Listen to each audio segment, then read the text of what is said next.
I love the NPR story so much.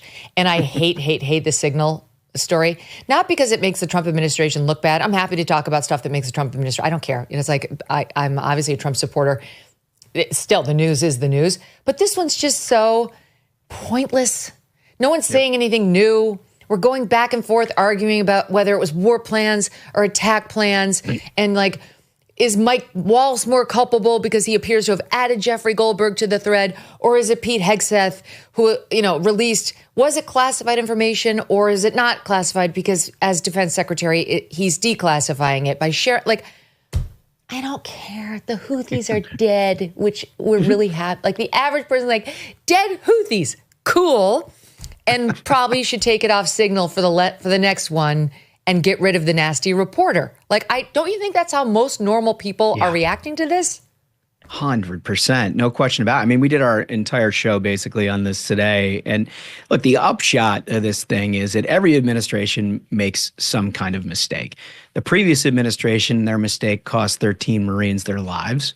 Yeah. This administration added a reporter to a text chain, and then happened to run a flawless mission against the Houthis, which was a 17-month in the making problem where they had 175 separate attacks on U.S. Navy personnel, while the Biden administration did absolutely nothing. Donald Trump's in office all of 8 weeks. Boom, taken care of. Suez Canal reopened.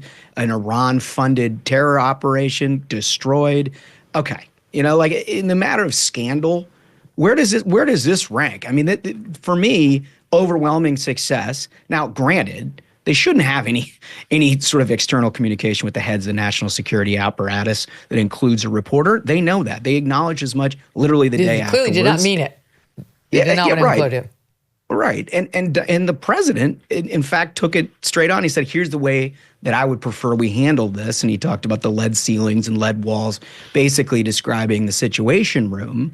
And that should make perfectly clear to anybody going forward the way the president sees this. It was a screw up. He's standing by his people because, oh, by the way, they executed a perfect mission, which was the whole point of this. And by the way, an afterthought in the media. Yeah. Mm-hmm. But ultimately, I mean, that's why you stand by your national security folks. Clearly a screw up, but we'll do things differently and move on. The story's done as far as I'm concerned. Yeah, right? It's like they want a scalp. And, yesterday, with all due respect to Dave Portnoy, they actually raised Dave Portnoy's name at the White House press briefing. Yeah. Some reporter was like, well, Dave Portnoy was laughing about the fact that they took his commentary and elevated it to the presidential level. Like, well, what do you have to, Dave Portnoy's calling for someone to get fired. He wants Mike Waltz to be fired. What are we doing? If Dave Portnoy tells me not to go to a certain place for pizza, I'm very interested. If he has something interesting to say about sports, about which I know nothing, I'm interested. His social commentary is fun, but whether someone needs to get fired over Signalgate, I'm out. And I certainly would never be so dumb as to raise that with the White House, which I think Portnoy agrees with me on. Yeah. I think that pretty much gives away the whole game of what is exactly happening right now with our media. You've got the establishment media that's in that White House briefing room, and they're concerned with Dave Portnoy's thoughts on what happened here. Only because it runs against Trump. They don't care about that ordinarily. Is they don't care about actual news. They don't care about what Americans got from that story, which is, oh, wow, terrorists got blown up. Terrific. They're trying to make this like some processed, gossipy, juicy story when there's nothing there to discuss. They're like, well, Dave Portnoy said this. It's like, maybe you're a little bit way too online here. Like, you're using your time in the White House press briefing room to talk about Dave Portnoy's thoughts. I know. And Portnoy is a heck of a showman. He's a heck of a showman, but he's no showman compared to Donald Trump. And that's my recommendation of the Trump administration is like, change the conversation. Yep. Mm-hmm. You just arrested one of these top gang leaders of MS-13 in Virginia. I don't know, bring them into the briefing room. We can dissect all of his tattoos. We can ask Robert Costa, do you think this guy is a gang member of MS-13? He has an MS-13. What does Dave Portnoy think? Calligraphy on his chest. Dave Portnoy, is this or is this not MS-13? Yeah, they're trying, but that won't do it because that's good news for the Trump administration. And the left-wing media that's driving this story won't go along with it. But what's been remarkable to me, because if you search like all the news sites, and obviously that's my job, They're all still on it. Everyone. I mean, everything online, all the print papers, completely on Signalgate. And so are all of the more establishment Republican media outlets, right? Like the Wall Street Journal's all over it. National Review's got like 4 pieces up on how somebody needs to get fired and how terrible this is. I mean, I love National Review, but they're really turning into never Trumpers. Like they're starting to read much more like the Dispatch, and they should watch it. I love those guys, but they need to rein that in a bit because it's all Trump bashing.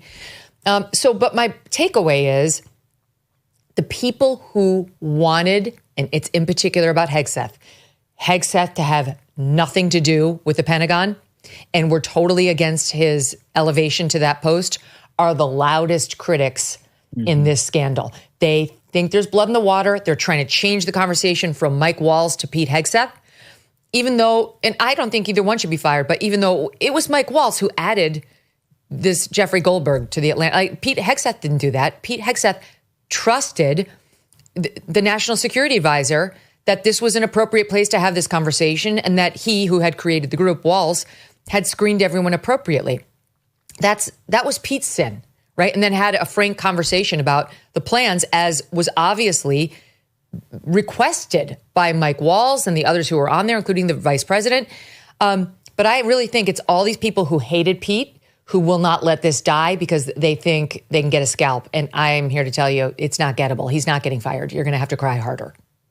Yeah, I think that's right. Yeah, no, I think that's exactly right. And you look back at what did Joe Biden do when it comes to the Houthi terrorists? He took them off the terrorist list. What did Pete Hegseth do? He killed them. And so this is exactly what people voted for. They wanted action out of this president. It's what Trump told people he was going to do. He came in and he started acting. And I mean, we talk about the mainstream media, and you're saying that they don't want the conversation to go away. Well, the one guy who's going away is this top leader at MS-13. Another action that the president has taken. We talked about it a second ago.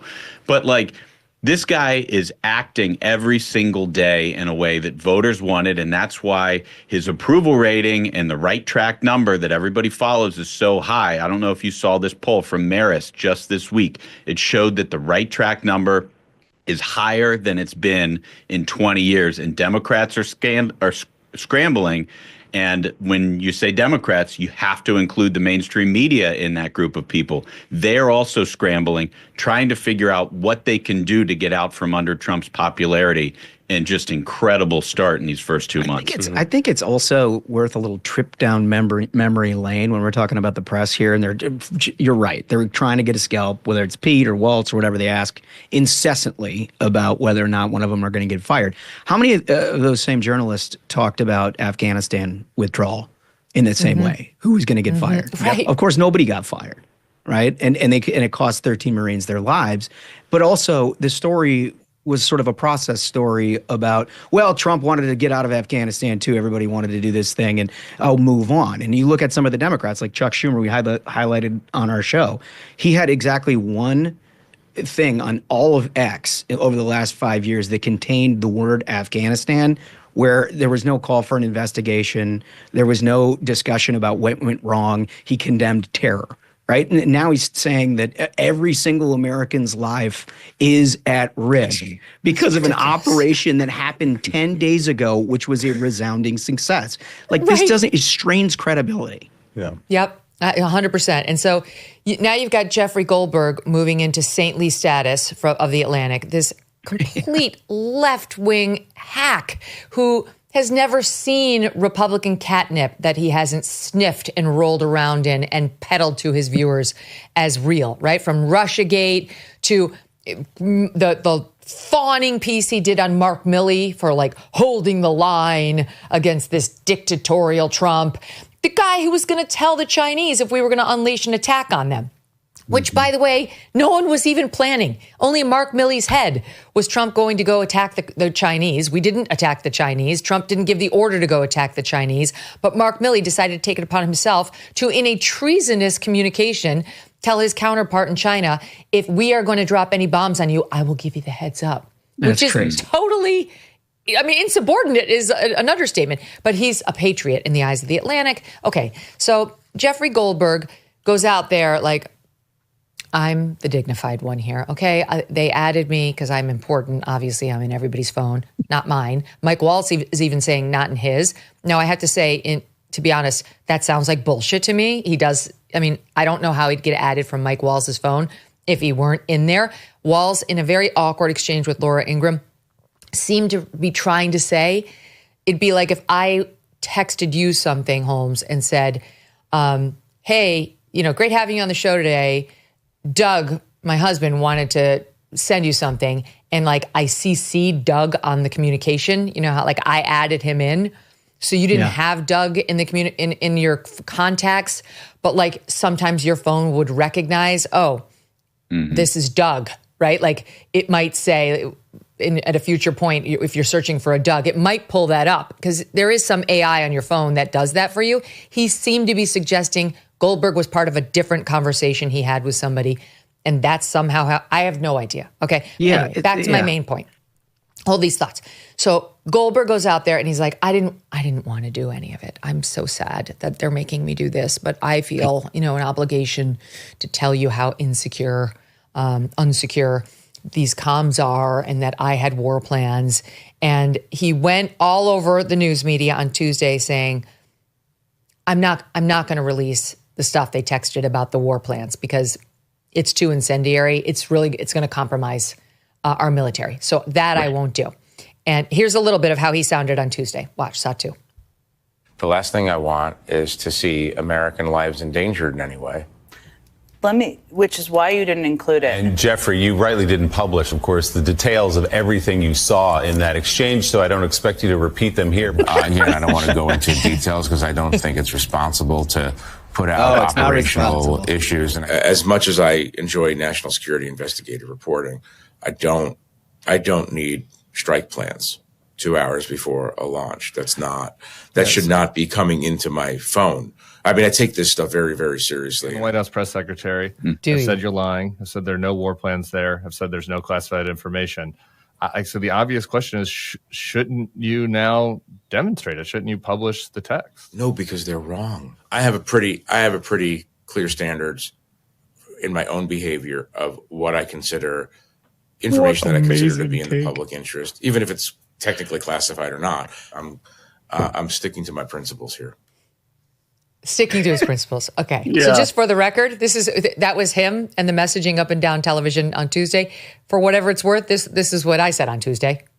By the way, I think we're T-minus like 72 hours before Jeffrey Goldberg releases it anyway, with maybe a couple of things redacted. But I don't think he's going to stay in this like, I'm above it all and I won't release it. I don't think he can help himself. And I was 100% right, except for the redacting like 24 part. hours later. Yeah, except for the redacting. Right. So he releases it all. Virtually 99.99% has been released. I think he withheld the one name of the one guy. But it wouldn't be responsible. I take this stuff very, very seriously. No, I shouldn't publish it. It'd be wrong. I have clear standards. Out the window. Not a single redaction. No. Read it all. Please click on The Atlantic. You don't go out and buy a life jacket when the boat is already sinking, and you don't buy gold when the economy's already collapsed. Clearly, others are heeding this advice as gold hit all-time highs already this year. It's not too late for you, too. You could have Birch Gold help you diversify into physical gold. Birch Gold specializes in helping you convert an existing IRA or 401k into a tax-sheltered IRA in physical gold for no money out of pocket. One recent 5-star review said Birch Gold was, quote, knowledgeable, helpful, non-pressure. Get your free info kit on gold by texting the letters MK to the number 989898. There's no obligation, just useful information. With an A+ rating from the Better Business Bureau and countless 5-star reviews, text MK to the number 989898 and let the experts at Birch Gold help you secure your future today with gold. Thanks so much for watching. If you like what you just saw, hit the subscribe button for more clips and full episodes.